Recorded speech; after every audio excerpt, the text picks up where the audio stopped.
আমার নাম সুমি। আমি ঢাকা বিশ্ববিদ্যালয়ের সবিতারে সাধারণ একটি মেয়ে। চসার বাসা লেমিনের এই আমার জগতে। পারফেক্ট ছবির আড়ালে ডিপ্রেশন, একটি সত্য ঘটনা অবলম্বনে গল্প। যেখানে শুরু। আমার নাম সুমি। আমি ঢাকা বিশ্ববিদ্যালয়ের দ্বিতীয় বর্ষের ছাত্রী। সাধারণ একটি মেয়ে, চশমা চোখে, লাইব্রেরিতে সময় কাটানো, ক্লাস আর বাসা, এই আমার জগৎ। ইন্টারনেট দুনিয়ায় আমার খুব একটা বিচরণ নেই, কিন্তু একটি মেয়ে ছিল যে আমাকে ইন্টারনেট জগতের সাথে সংযুক্ত করেছিল। তার নাম ঐশী।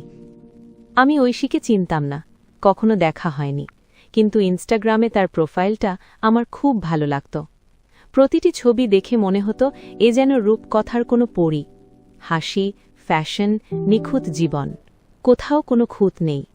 2 লাখ ফলোয়ার, প্রতিটি পোস্টে হাজার হাজার লাইক। মানুষ তাকে ভালোবাসে, তাকে ফলো করে, তাকে ঈর্ষা করে। আমিও করতাম। কিন্তু আজ আমি সেই ঐশীর গল্প লিখতে বসেছি, যে গল্প কেউ জানে না, যে গল্প তার ইনস্টাগ্রাম প্রোফাইলে কখনো আসেনি, যে গল্প জানার পর আমার নিজের জীবন বদলে গেছে। আজ 21শে ফেব্রুয়ারি, আন্তর্জাতিক মাতৃভাষা দিবস। কিন্তু আমার কাছে এই দিনটি অন্য কারণে স্মরণীয়। আজ 1 বছর হলো ঐশী আর নেই। আর এই 1 বছরে আমি যা বুঝেছি তা কোনো বই আমাকে শেখায়নি। চলুন আমি আপনাদের ঐশীর গল্প শোনাই, যে গল্প শুরু হয় এক সকালে আর শেষ হয় আরেক সকালে। যে গল্পের শুরুটা যেমন সুন্দর ছিল, শেষটাও ছিল তেমনই নীরব। প্রথম দেখা গত বছরের ফেব্রুয়ারি মাস। ঢাকার ধানমন্ডির একটি ক্যাফেতে বসেছিলাম আমি। তখন আমার সেমিস্টার ফাইনাল পরীক্ষা শেষ। একটু সময় কাটানোর জন্য ক্যাফেতে গিয়েছিলাম। অর্ডার দিয়েছিলাম চকলেট মিল্কশেক। হঠাৎ চোখ পড়ল পাশের টেবিলের একটি মেয়ের দিকে। খুব সুন্দর, পরনে লাল শাড়ি, চোখে কাজল, গায়ের রং ফর্সা। কিন্তু তার চোখের দিকে তাকিয়ে আমি কিছুক্ষণের জন্য থমকে গেলাম। চোখ দুটো যেন ক্লান্ত, যেন অনেক অনিদ্রা রাত পেরিয়ে এসেছে। আমি চিনতে পারলাম, ঐশী, আমার ইনস্টাগ্রামের সেই আইকন, সেই মেয়ে যাকে দেখে আমার মনে হতো ঈশ্বর যেন সব রং একত্র করে তাকে বানিয়েছেন। আমার ইচ্ছে করছিল না এগিয়ে যাই, কিন্তু পা নিজে থেকেই এগিয়ে গেল। ভয় ভয় গিয়ে বললাম, এক্সকিউজ মি, আপনি ঐশী না? সে তাকালো, একটু হাসল, কিন্তু সেই হাসিতে কোনো আলো ছিল না, ছিল শুধু অভ্যাস। বলল, হ্যাঁ, চিনলেন কি করে? আমি আপনার ফলোয়ার, আপনার প্রতিটি পোস্ট দেখি। আপনার জীবন দেখে মনে হয় অনেক সুন্দর। আপনার কি কোনো দুঃখ নেই? প্রশ্নটা হয়তো বোকামির ছিল, কিন্তু সত্যি বলতে ওই মুহূর্তে অন্য কোনো প্রশ্ন মাথায় আসছিল না। ঐশী কিছুক্ষণ চুপ করে রইল। তারপর সেই হাসি দিয়ে বলল, দুঃখ? না না, আমার জীবন তো দেখতেই পাচ্ছ, পারফেক্ট, সোনার কাঠি। তারপর সে তার মোবাইলে ব্যস্ত হয়ে গেল। আমি বুঝতে পারলাম আমার আর সেখানে থাকা উচিত না। আমি নিজের টেবিলে ফিরে এলাম, কিন্তু ঐশীর চোখ দুটো আমাকে ভোঁতা করে দিল। এত সুন্দর চোখে এত ক্লান্তি কেন? সেদিন ক্যাফে থেকে ফিরে আমি অনেকক্ষণ ভেবেছিলাম, কিন্তু পরীক্ষার চাপে ধীরে ধীরে সব ভুলে গেলাম। ভুলে গেলাম ঐশীর চোখের সেই ক্লান্ত দৃষ্টি, ভুলে গেলাম সেই প্রশ্নের উত্তর না পাওয়া। ভুলে গেলে যদি সব সমস্যার সমাধান হতো, তাহলে আজ এই গল্প লেখার প্রয়োজন হতো না। ঐশীর পৃথিবী। ঐশীর পৃথিবীটা দেখতে অনেক সুন্দর ছিল। তার ইনস্টাগ্রাম প্রোফাইল খুললেই বোঝা যেত। প্রতিদিন নতুন ছবি, নতুন পোশাক, নতুন ক্যাপশন। সকালে ঘুম থেকে ওঠার ছবি, বিকেলে ক্যাফেতে বসার ছবি, সন্ধ্যায় ফ্রেন্ডসদের সাথে আড্ডার ছবি। সব ছবিতেই হাসি, সব ছবিতেই আলো। কিন্তু পরে জেনেছি এই সব ছবির পেছনে ছিল আরেকটি সত্য। প্রতিদিন সকাল 7টায় তার বন্ধু শাফিন আসত। শাফিন পেশাদার ফটোগ্রাফার। ঐশীর সব ছবি সেই তুলত।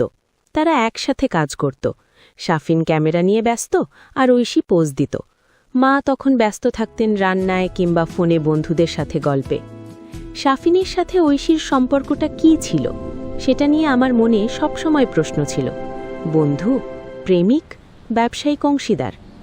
পরে শাফিনের কাছ থেকে জেনেছি তারা শুধুই বন্ধু ছিল, কিন্তু সেই বন্ধুত্ব ক্যামেরার লেন্সের মধ্যে সীমাবদ্ধ ছিল। শাফিন একবার আমাকে বলেছিল, সুমি, আমি ঐশীকে কখনো জিজ্ঞেস করিনি সে কেমন আছে। ওর চোখে কালি পড়লে আমি সেটা ক্যামেরায় ঢেকে দিতাম। ওর মন খারাপ থাকলে আমি ওকে বলতাম, একটু জোরে হাসো, লাইক কম পড়বে। আমি আসলে কখনো ওর বন্ধু ছিলাম না, আমি ছিলাম শুধু একজন টুল, ওর কেরিয়ারের একটা অংশ। ঐশীর মা আরেকটি করুণ চরিত্র। তিনি মেয়েকে নিয়ে গর্ব করতেন। পাড়ার সবাইকে বলতেন, আমার মেয়ে তো বড় মডেল, ওর 2 লাখ ফলোয়ার, দেশের বড় বড় কোম্পানি ওকে প্রোডাক্ট দেয়। কিন্তু তিনি কি কখনো মেয়েকে জড়িয়ে ধরেছিলেন? বলেছিলেন, কেমন আছিস মা? জানতে চেয়েছিলেন, মনে কোনো কথা আছে? না, তিনি ব্যস্ত ছিলেন মেয়ের সফলতা উদযাপনে, নিজের সন্তানকে সময় দেওয়ার ফুরসত ছিল না। আর বাকি পৃথিবী? 2 লাখ ফলোয়ার, প্রতিদিন হাজার হাজার কমেন্ট। মানুষ লিখত, তোমার জীবন দেখে ঈর্ষা হয়, তুমি পারফেক্ট, আমার আইডল তুমি। কেউ কি একবার লিখেছিল, ঐশী তুমি কি সত্যি সুখী? একজনও না। ফাটল। সেই ক্যাফেতে দেখার পর 1 মাস কেটে গেল। মার্চ মাস, বসন্তকাল। কিন্তু ঐশীর জীবনে বসন্ত ছিল না। পরে যখন তার ডায়েরিটা পড়লাম, তখন বুঝতে পারলাম সেদিন ক্যাফেতে সে কি ভয়ঙ্কর একাকিত্বের মধ্যে দিয়ে যাচ্ছিল। তার ডায়েরিতে লেখা ছিল, আজ 25শে ফেব্রুয়ারি, সকালে শুটিং। শাফিন বলল, পারফেক্ট হাসি দাও। পারফেক্ট হাসি? আমি ভুলেই গেছি আসল হাসিটা কেমন ছিল। সন্ধ্যায় মা বললেন, তোর ছবি দেখে সবাই বলছে তুই অনেক সুন্দর। কিন্তু মা, তুমি কি আমাকে একবার জড়িয়ে ধরেছ আজ? বলেছ ভালোবাসি? না, তুমি ব্যস্ত ছিলে টিভির সিরিয়ালে। রাত 12টা, আবার ঘুম আসছে না। মোবাইল হাতে নিলাম, নিজের ইনস্টাগ্রাম প্রোফাইল দেখলাম। 50,000 লাইক, কমেন্টে সবাই লিখেছে, লাকি গার্ল, পারফেক্ট লাইফ। যদি তারা জানতে পারত এই পারফেক্ট লাইফের মালিক এখন একা বসে বসে শুধু ঘড়ির কাঁটার টিকটিক শব্দ গুনছে। আমার ভয় করে যদি এই একাকিত্ব কখনো না কাটে, যদি সবাই শুধু আমার ছবি চায়, আমাকে না চায়, যদি কেউ না থাকে যাকে ফোন করে বলতে পারি আমি ভালো নেই। তার ডায়েরির প্রতিটি পাতায় এই একাকিত্বের চিহ্ন, এক একটা পাতা এক একটা আর্তনাদ। কিন্তু সেসব আর্তনাদ কেউ শোনেনি, কারণ সে সেগুলো কখনো পোস্ট করেনি। পোস্ট করেছিল শুধু হাসির ছবি। কিন্তু একদিন 2রা মার্চ, রাত 2:30টে, ঐশী একটি পোস্ট দিয়েছিল। সাদা কালো একটি ছবি। ছবিতে সে ব্যালকনিতে দাঁড়িয়ে, নিচে ফাঁকা রাস্তা। ক্যাপশনে লেখা ছিল, মাঝরাতে যখন পুরো শহর ঘুমিয়ে যায়, তখন মনে হয় আমি আর এই শহর একা। কেউ কি জেগে আছে? পোস্ট দেওয়ার 5 মিনিটের মধ্যে 3000 লাইক। কমেন্টে মানুষ লিখেছে, অসাধারণ ছবি, ভীষণ সুন্দর লাগছে, আরও এমন ছবি দাও। কেউ কি প্রশ্ন করেছিল, কেন মাঝরাতে জেগে? মন খারাপ নাকি? কেউ কি বুঝেছিল এটি আসলে একাকিত্বের আর্তনাদ? না, সবাই দেখেছিল শুধু ছবির সৌন্দর্য। ছবির আড়ালের বেদনা কেউ দেখেনি। পরদিন 16ই মার্চ, সকাল 10টা। ঐশীর বাসায় এখনও পর্দা টানা। সূর্যের আলো ঘরে ঢোকার চেষ্টা করছে, কিন্তু পর্দা আটকে দিচ্ছে। দরজায় টোকা পড়ল। ঐশী, ঐশী মা, এত ঘুমায়? শাফিন এসেছে ছবি তোলার জন্য, দরজা খোল। কোনো সাড়া নেই। ঐশী, প্লিজ দরজা খোল, অত ঘুম ভালো না। কিছুই না। মা চাবি এনে দরজা খুললেন। ভেতরে অন্ধকার, জানালা বন্ধ। ঐশী বিছানায় শুয়ে। মা কাছে গিয়ে ডাকলেন, মা ওঠ। মা, কতক্ষণ শুয়ে থাকো? কথা শেষ করলেন না। দেখলেন ঐশীর নাড়ি নেই, শরীর ঠান্ডা, পাশে ওষুধের খালি বোতল। মায়ের চিৎকারে পাড়া কেঁপে উঠল। ঐশী, আমার মেয়ে, কি করলি তুই? ওঠ মা, ওঠ। শাফিন ছুটে এলো। অ্যাম্বুলেন্স ডাকা হলো, হাসপাতালে নেওয়া হলো। ডাক্তার বললেন, অনেক দেরি হয়ে গেছে, ওকে বাঁচানো সম্ভব না। সেদিন ঐশীকে নিয়ে যাওয়া হলো, চিরদিনের মতো। কিন্তু তার আগে শাফিন ঐশীর ডায়েরিটা পেয়েছিল। সে 1 পাতা খুলে পড়ল। পড়তে পড়তে তার চোখ দিয়ে পানি গড়িয়ে পড়ল। শাফিন কাঁদতে কাঁদতে বলল, আমি জানতাম না, আমি আসলে কিছুই জানতাম না। আমি শুধু ক্যামেরার ভিতর দিয়ে ওকে দেখেছি, ওর বন্ধু ছিলাম না। ঐশীর মা ডায়েরি হাতে নিয়ে বাকি অংশ পড়লেন। পড়তে পড়তে তিনি মাটিতে লুটিয়ে পড়লেন। আমার মেয়ে আমাকে ডেকেছিল, বলেছিল, মা একবার এসো। আমি আসিনি, আমি টিভি দেখছিলাম। ও শেষ রাতে একা ছিল আর আমি টিভি দেখছিলাম। আমি কি মা, আমি কি মা? কান্নায় ভেঙে পড়লেন সবাই। কিন্তু ঐশী তো আর ফিরবে না। সোশ্যাল মিডিয়ার প্রতিক্রিয়া। ঐশীর খবর ছড়িয়ে পড়ল কয়েক ঘন্টার মধ্যে। ইনস্টাগ্রাম, ফেসবুক, টুইটার সব জায়গায় শুধু একটি নাম, ঐশী। #RIP ঐশী ট্রেন্ডিং হলো দেশ জুড়ে। তার শেষ পোস্টে লাইক পড়ল 20 লাখ, কমেন্ট এলো লাখ লাখ। অভিভূত হয়ে গেলাম, ওর মতো মেয়ে এত তাড়াতাড়ি চলে যাবে ভাবিনি। আমার আইডল ছিল ও। আমার নাম সুমি, আমি ঢাকা বিশ্ববিদ্যালয়ের সবিতারে সাধারণ একটি মেয়ে, চাষার বাসা, লেমিনের এই আমার জগৎ। লাইফ দেখে ঈর্ষা হতো। আজ জানলাম ওর জীবন পারফেক্ট ছিল না, ছিল ভয়ঙ্কর একা। যারা শুধু ওর ছবিতে লাইক দিয়েছে কিন্তু ওর খোঁজ নেয়নি, তারাই আজ সবচেয়ে বড় অপরাধী, আমি সহ। কিন্তু এই কমেন্টগুলোর কি দাম? ঐশী কি এই লাইক নিয়ে যেতে পেরেছিল? এই কমেন্টগুলো কি তাকে বাঁচাতে পেরেছিল? না। যখন সে বেঁচে ছিল তখন কেউ এসব লেখেনি। তখন সবাই লিখেছিল সুন্দর ছবি, অসাধারণ, আই লাভ ইউ। কিন্তু তুমি কেমন আছো এই সহজ প্রশ্নটি কেউ করেনি। আমি নিজেও সেই অপরাধীদের একজন। ঐশীকে ক্যাফেতে দেখেও আমি ফিরে এসেছিলাম। তাকে জিজ্ঞেস করেছিলাম, আপনার কি দুঃখ আছে? কিন্তু তার উত্তর শুনে আমি সন্তুষ্ট হয়েছিলাম। আমি তাকে আরেকবার জিজ্ঞেস করিনি, সত্যি বলছেন? আমি তাকে সময় দেইনি। আমিও লাইক দিয়ে কমেন্ট করে নিজের দায়িত্ব শেষ ভেবেছিলাম। আমরা সবাই একই, আমরা শুধু পৃষ্ঠাটা দেখি, ভিতরে কি আছে তা দেখার সময় আমাদের নেই। চিঠি। ঐশীর মৃত্যুর 1 সপ্তাহ পর। আমি তখনও শোক কাটিয়ে উঠতে পারিনি। অথচ ঐশী আমার কেউ ছিল না, শুধু একটি প্রোফাইল পিকচার, কিছু ছবি, কিছু ভিডিও। তবু তার জন্য এত কষ্ট হচ্ছিল কেন? হয়তো কারণ আমি তার মধ্যে নিজেকে দেখতে পাচ্ছিলাম। আমিও তো একা, আমারও তো কেউ জিজ্ঞেস করে না, কেমন আছিস? আমিও তো সবার সামনে হাসি। শুধু রাতে ঘুমাতে গেলে জানালার বাইরে তাকিয়ে ভাবি, এই বিশাল শহরে আমার জন্য কেউ আছে কি? সেদিন আমি বসেছিলাম কাগজ কলম নিয়ে। ঐশীকে একটি চিঠি লিখলাম, যে চিঠি সে কখনো পড়বে না, কিন্তু আমি লিখলাম, প্রিয় ঐশী, তুমি আমাকে চিনতে না, কিন্তু আমি তোমাকে চিনতাম। আমি সেই মেয়ে যে তোমাকে ক্যাফেতে প্রশ্ন করেছিল, তোমার চোখের ক্লান্তি দেখেছিল, কিন্তু বুঝতে পারিনি, অথবা বুঝেও গুরুত্ব দেয়নি। তোমার মৃত্যুর পর থেকে আমি প্রতিদিন তোমার ডায়েরির পাতা উল্টাই। আমি পড়ি তোমার লেখা প্রতিটি শব্দ। পড়তে পড়তে কেঁদে ফেলি। ভাবি, তুমি কি জানতে এই পৃথিবীতে কেউ তোমাকে এভাবে অনুভব করবে? তুমি লিখেছিলে, আমি চাই না কেউ আমার ছবি দেখুক, আমি চাই কেউ আমাকে দেখুক। আজ আমি তোমাকে দেখছি ঐশী, সত্যি করে দেখছি, কিন্তু অনেক দেরি হয়ে গেছে। তোমার মৃত্যু আমাকে বদলে দিয়েছে।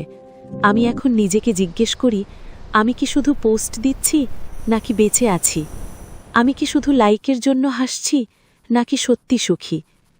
আমি এখন যাদের সাথে দেখা করি তাদের জিজ্ঞেস করি, তুমি কেমন আছো? সত্যি করে বলতে চাই। হয়তো তোমাকে না পারলাম, কিন্তু অন্য কাউকে যদি বাঁচাতে পারি, তোমার আত্মা শান্তি পাবে। বিদায় ঐশী, তুমি হয়তো এই পৃথিবীতে ছিলে অল্প সময়, কিন্তু তুমি আমাদের একটা বড় শিক্ষা দিয়ে গেলে। লাইকের চেয়ে মানুষ বড়, পোস্টের চেয়ে ভালোবাসা বড়, কারো হাসির আড়ালে কান্না লুকানো থাকতে পারে। তুমি এখন শান্তিতে থাকো, আমরা বাকিরা চেষ্টা করব তোমার ভুলগুলো আর না করতে। তোমার অচেনা বন্ধু, সুমি। চিঠিটা লেখা শেষ করে আমি জানালা খুললাম। বাইরে মিষ্টি রোদ, পাখি ডাকছে, পৃথিবী এগিয়ে চলেছে নিজের গতিতে, কিন্তু ঐশী নেই। আমি প্রতিজ্ঞা করলাম, আজ থেকে আমি বদলে যাব, নিজের জন্য, ঐশীর জন্য। আর হ্যাঁ, আমি আমার ফোনের নোটিফিকেশন বন্ধ করে দিয়েছি, কারণ এখন আমি জানি লাইকের সংখ্যা আমার মূল্য নির্ধারণ করে না। আমার মূল্য নির্ধারণ করে আমি কতটা সত্যি, কতটা বাস্তব। 1 বছর পর, আজ 21শে ফেব্রুয়ারি। আন্তর্জাতিক মাতৃভাষা দিবস, ভাষা শহীদদের স্মরণ করার দিন। কিন্তু আমি আজ ঐশীকেও স্মরণ করছি। আজ 1 বছর হল সে চলে গেছে। গত 1 বছরে অনেক কিছু বদলেছে। ঐশী মা এখন নিয়মিত এতিমখানায় যান।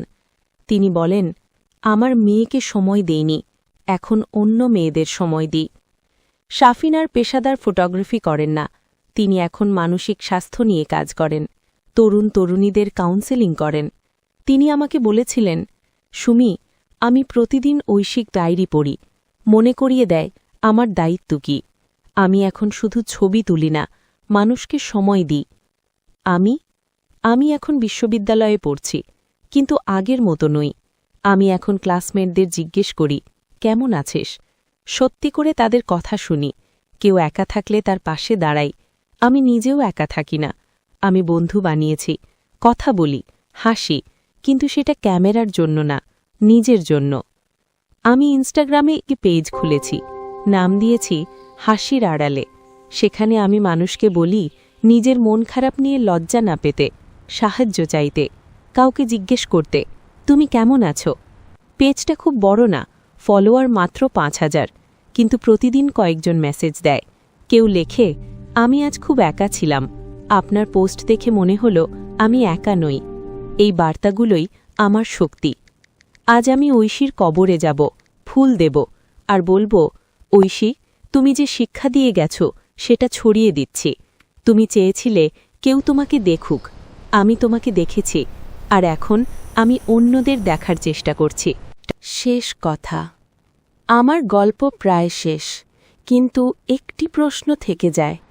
আমাদের সবার জন্য একটি প্রশ্ন। আমরা প্রতিদিন কত মানুষের ছবি দেখি, কত মানুষের পোস্টে লাইক দিই, কিন্তু কতজনকে জিজ্ঞেস করি, তুমি কেমন আছো? আমরা কি জানি আমাদের আশেপাশের মানুষগুলো আসলে কেমন আছে? আমাদের বন্ধু, আমাদের পরিবার, আমাদের সহপাঠী, তারা কি সত্যি সুখী, নাকি তারাও ঐশীর মতো হাসির আড়ালে লুকিয়ে রেখেছে তাদের কান্না? ঐশী চলে গেছে, কিন্তু তার গল্প এখানে শেষ হয় না। তার গল্প বেঁচে থাকে আমার মধ্যে, তোমার মধ্যে, আমাদের সবার মধ্যে।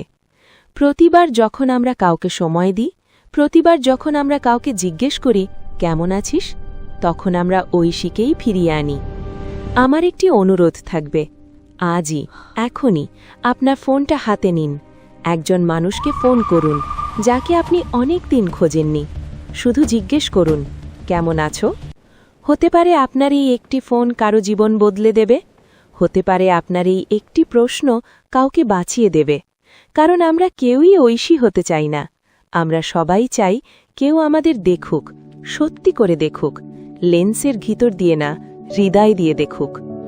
ঐশী, তুমি আজ নেই, কিন্তু তুমি থাকবে আমাদের প্রতিটি প্রশ্নে, প্রতিটি খোঁজে, প্রতিটি ভালোবাসায়। তুমি শিখিয়েছ লাইকের চেয়ে মানুষ বড়, আর মানুষ বাঁচে শুধু লাইকে না, বাঁচে ভালোবাসায়।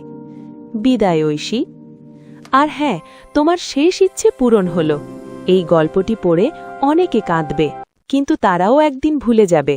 আমি চাই না তারা ভুলে যাক। আমি চাই তারা শিখুক, বাঁচতে শিখুক, নিজের জন্য বাঁচুক, অন্যের জন্য বাঁচুক। কারণ জীবনটা খুব ছোট, হাসির আড়ালে লোকানোর সময় নেই। সমাপ্ত। প্রিয় পাঠক, এই গল্পটি শুধু ঐশীর নয়, এটি আমাদের সবার। আমরা সবাই কোনো না কোনোভাবে ঐশী। আমরা সবাই হাসি, কিন্তু সবাই কি সত্যি সুখী? আমরা সবাই পোস্ট দিই, কিন্তু সবাই কি নিজেকে উজাড় করে দিই? আজ যদি এই গল্প পড়ে আপনার মন খারাপ হয়, তাহলে আমি সফল। কিন্তু যদি এই গল্প পড়ে আপনি আপনার আশেপাশের মানুষকে একটু বেশি সময় দেন, একটু বেশি ভালোবাসেন, তাহলে আমি সার্থক। আপনার চারপাশে তাকান, কেউ কি নীরব, কেউ কি চুপ করে আছে? তার কাছে যান, জিজ্ঞেস করুন, কেমন আছো? হয়তো আপনার এই একটি প্রশ্ন কারো জীবন বদলে দেবে। ভালো থাকুন, সত্যি করে থাকুন। ইতি, সুমি এবং ঐশীর স্মৃতি।